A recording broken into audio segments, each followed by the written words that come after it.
April May నెలలో జరిగినటువంటి లోక్సభ ఎన్నికల సందర్భంగా ఈవీఎంలలో నమోదైనటువంటి ఓట్లకు తర్వాత లెక్కింపు జరిగిన ఓట్లకు మధ్యలో భారీ తేడా ఉండటము, అలాగే ఎన్నికల సంఘం ఈ తేడా ఎందుకుందో ఎలాంటి వివరణ కూడా ఇవ్వకపోవటము, ఆ తర్వాత దీని మీద సుప్రీంకోర్టు దాకా వెళ్ళటం, ఇవన్నీ కూడా జరిగాయి. ఫలితాలు వచ్చిన తర్వాత కూడా ఈ అంశాల మీద నేను మీతో 2-3 వీడియోస్ చేశాను.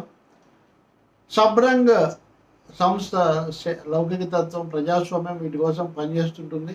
నిన్న సబ్రంగ్ సంస్థ ఆధ్వర్యంలో ఈ ఓట్ ఫర్ డెమోక్రసీ విఎఫ్డి ప్రతినిధులు 22వ తారీఖున ఒక నివేదిక, జూలై 22న ముంబై వైబీ చవాన్ సెంటర్లో వాళ్ళు ఒక నివేదిక విడుదల చేసే సమగ్రమైన నివేదిక misconduct during voting and counting అని దానికి పేరు పెట్టారు. ఇది చాలా సుదీర్ఘమైంది, అనేక వివరణలు, సంఖ్యా వివరాలు కూడా ఇచ్చారు.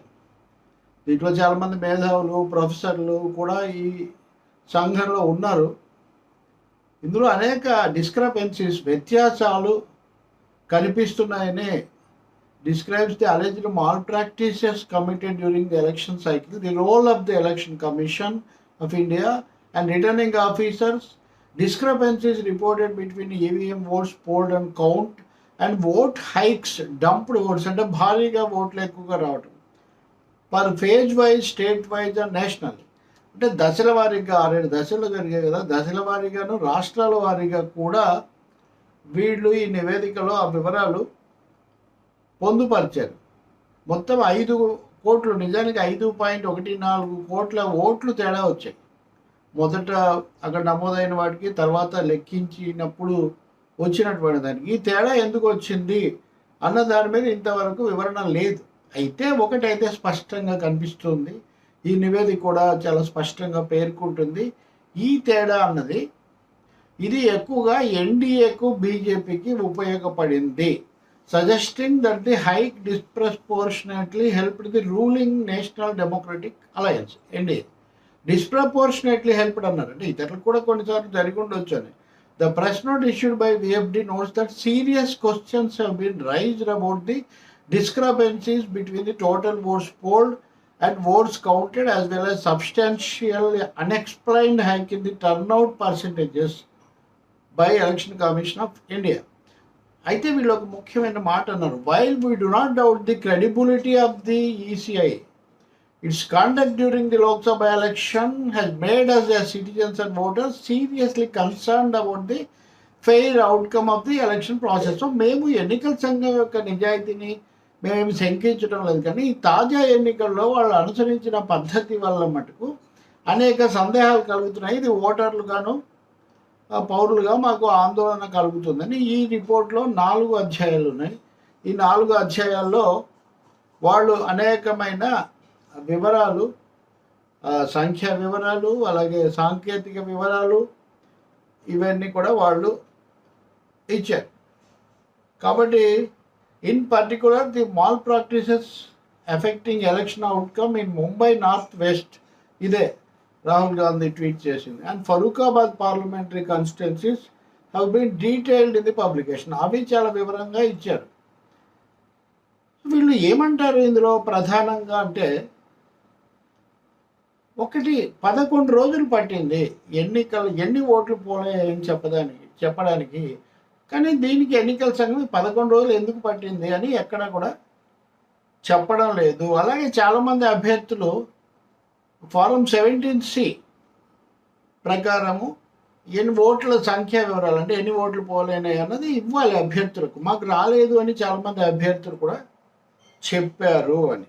ఓట్ హైక్, ఈ ఓట్ల పెంపుదల ఎవరికి ఉపయోగపడింది, ఇది ముఖ్యమైన ప్రశ్న, ముఖ్యంగా తెలుగు వాళ్ళకు. ఎందుకంటే ఆంధ్రప్రదేశ్లో ఎన్నికల ఫలితాన్ని వైఎస్ఆర్సీపీ ఆ పార్టీ అధ్యక్షుడు జగన్ కూడా అనేక సందేహాలు వ్యక్తం చేశారు. ఇప్పుడు ఈ నివేదిక వచ్చిన తర్వాత నిన్నటి నుంచి నేను చూస్తున్నాను, అందుకే ఇది మీతో ఇంత వివరంగా చెప్తున్నాను.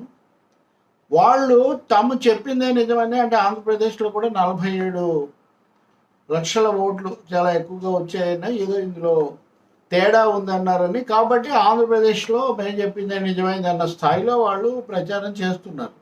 కానీ ఈ నివేదిక ఓట్ ఫర్ డెమోక్రసీ నివేదిక ప్రధానంగా లోక్సభ ఎన్నికల విషయమే ఇది ప్రస్తావిస్తూ ఉంది. రెండోది, ఇందులో ఆంధ్రప్రదేశ్ వాళ్ళు ప్రధానంగా చెప్తున్నటువంటి జాబితాలో లేదు. ఎందుకంటే వాళ్ళు ప్రధానంగా రెండో దశలోనే ఇది ఎక్కువగా జరిగింది. మొదటి 1-2 దశలు, అందులో ప్రధానంగా రెండో దశలో ఈ తేడాలు ఎక్కువగా వచ్చాయి అన్నది ఈ ఓట్ ఫర్ డెమోక్రసీ వాళ్ళు చెప్తున్నటువంటి వాళ్ళ ప్రధానమైనటువంటి వాళ్ళ ఫైండింగ్. అంతేగాని ఇందులో ఆంధ్రప్రదేశ్ లేకపోవడం మనం గుర్తించాల్సి ఉంటుంది. ఫేజ్ 2 మళ్ళీ దశలో ఏ ఏ రాష్ట్రాలు ఉన్నాయి, ఎన్ని సీట్లు ఉన్నాయి నేను మీకు చెప్తాను. అస్సాం 5 సీట్లు, బీహార్ 5 సీట్లు, ఛత్తీస్గఢ్ 3 సీట్లు, కర్ణాటక 14 సీట్లు, కేరళ 20 సీట్లు, కేరళలోనే మొత్తం సీట్లు, మధ్యప్రదేశ్ 7 సీట్లు, మహారాష్ట్రలో 8 సీట్లు, రాజస్థాన్లో 13 సీట్లు, త్రిపురలో 1 సీటు, ఉత్తరప్రదేశ్లో 8 సీట్లు, పశ్చిమ బెంగాల్లో 3 సీట్లు, జమ్మూ కాశ్మీర్లో 1 సీటు, మొత్తం 88 స్థానాలకు ఈ రెండవ దశలో పోలింగ్ జరిగింది.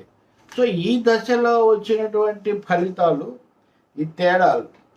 ఈ తేడా అంటే ఈ ఓట్ల మధ్య తేడా ఎక్కువగా ఈ దశకు సంబంధించింది. ఇది ఎన్డీఏకు చాలా ఉపయోగపడింది, ఎన్డీఏకు, బీజేపీకి. నిజానికి సిపిఎం కేంద్ర కమిటీ ఎన్నికల సమీక్షలో కూడా ఎన్నికల సంఘం యొక్క వైఖరి, పక్షపాత వైఖరి, అలాగే నిబంధనలు పాటించకపోవటం, అది కనుక సరిగ్గా వ్యవహరించుంటే ఎన్డీఏ సీట్లు ఇంకా తగ్గి ఉండేవి అని వాళ్ళు కూడా పేర్కొన్నారు, ఇంకా ఇతరులు కూడా పేర్కొన్నారు. సో ఇప్పుడు విఎఫ్డి అనే ఈ సంస్థ ఏం చెప్తుందంటే, it is pertinent to note that by this method of voter turnout hike in this phase 2 there has been a sharply beneficial results for the NDA by BJP in most of the states. అత్యధిక రాష్ట్రాల్లో ఎన్డీఏకు మేలు జరిగింది. ఎట్లా? పశ్చిమ బెంగాల్లో 3-3 వాళ్ళకు వచ్చాయి, ఉత్తరప్రదేశ్లో 8-8 వాళ్ళు వచ్చాయి, చాలా వరకు వాళ్ళు దెబ్బతిన్నారు కదా. మధ్యప్రదేశ్లో 6-6 అంటే ఆ దశలో జరిగినవి, ఛత్తీస్గఢ్లో 3 జరిగితే 3, త్రిపురలో 1 వాళ్ళకే, జమ్మూ కాశ్మీర్ 1 వాళ్ళకే, కర్ణాటకలో 14 చోట్ల రెండో దశలో జరిగితే 12 స్థానాలు వాళ్ళకి వచ్చాయి, రాజస్థాన్లో 13లో 10 వాళ్ళకు వచ్చాయి, అస్సాంలో 5లో 4 వాళ్ళకు వచ్చాయి.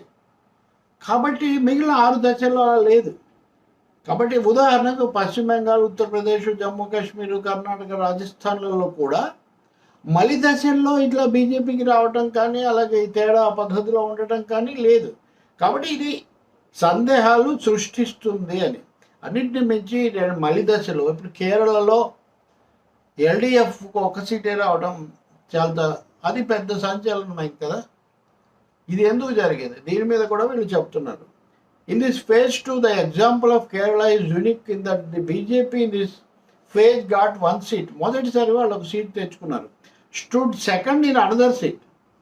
ఇంకో సీట్లో సెకండ్ వచ్చారు. Third in 14 out of the 20 seats in the state. రాష్ట్రంలో ఉన్న 20 స్థానాల్లో 14 చోట్ల బీజేపీ 3వ స్థానంలో రాగలిగింది. ఇది ఎలా జరిగింది?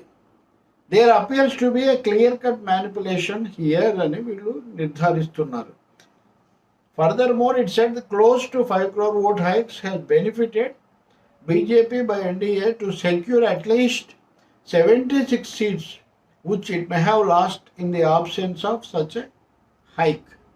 So, ఇది అయిన తర్వాత వాళ్ళు ఒక 3 టేబుల్స్ ఇచ్చారు. 50,000 నుంచి 1,00,000 ఓట్ల వరకు తేడా ఉన్నటువంటి స్థానాలు. అయితే గమనించాల్సింది ఏంటంటే, దేశం మొత్తం మీద ఇలాంటి స్థానాలు ఎన్ని ఉన్నాయి, ఇక్కడ ఓట్ హైక్ ఎలాంటి ప్రభావం చూపించదన్నారు. కాకపోతే ఇందులో ఇవన్నీ బీజేపీకి వచ్చినవి కాదు. ఇందాక నివేదికలో చెప్పినట్టు రెండవ దశలోనే అత్యధికంగా ఎన్డీఏ బై బీజేపీకి మేలు జరిగింది. దీనికి కారణం ఏమైనా కావచ్చు. రెండవ దశ, మూడవ దశ తర్వాత ఎప్పటికప్పుడు ప్రతిపక్షాలు, మీడియాలు ఈ విషయాలు లేవనెత్తడం, కోర్టులో కేసులు వేయడం, ఈ తేడాలు ఏంటి అని ప్రశ్నించటం, ఇదంతా జరుగుతూ వచ్చింది కదా. అందువల్ల జరగలేదా మనం చెప్పలేం. కానీ ఇక్కడ ఒకటే ప్రధానమైన విషయం ఏమంటే, ఆంధ్రప్రదేశ్ ఫలితాన్ని దీన్ని ముడిపెట్టేసి ఎక్కువగా వైసీపీ అభిమానులు వాళ్ళు సోషల్ మీడియాలో చేస్తున్న పోస్టులు మటుకు ఈ నివేదిక దానికి పెద్ద ఆ అంశానికి బలపరిచేవి దీంట్లో లేవు. మిగతావి ఎందుకంటే ఇక్కడ గెలిచిన వాళ్ళలో వైసీపీ వాళ్ళు కూడా వాళ్ళ 4 స్థానాలు కూడా ఈ లక్షలోపు గెలిచిన వాటిలో ఆ 4 స్థానాలు కూడా ఉన్నాయి. వీళ్ళు వాటిని మెన్షన్ చేస్తున్నారు. కాబట్టి ఇది ప్రధానంగా ఎన్డీఏ బై బీజేపీ అన్న దాని మీదనే దీనివల్ల వచ్చింది అని వాళ్ళు చెప్తున్నారు. దీని ప్రకారం వీళ్ళు ఎన్నికల సంఘానికి ఒక లీగల్ నోటీస్ కూడా ఇచ్చారు. ఇదంతా ఎందుకు జరిగింది, దీని మీద మీరు ఎందుకు వివరణ ఇవ్వడం లేదు అని. సో ఒక ఎన్నికల సంఘం ఇప్పటికైనా ఒక 6 చర్యలు తీసుకోవాలని వాళ్ళు కోరారు.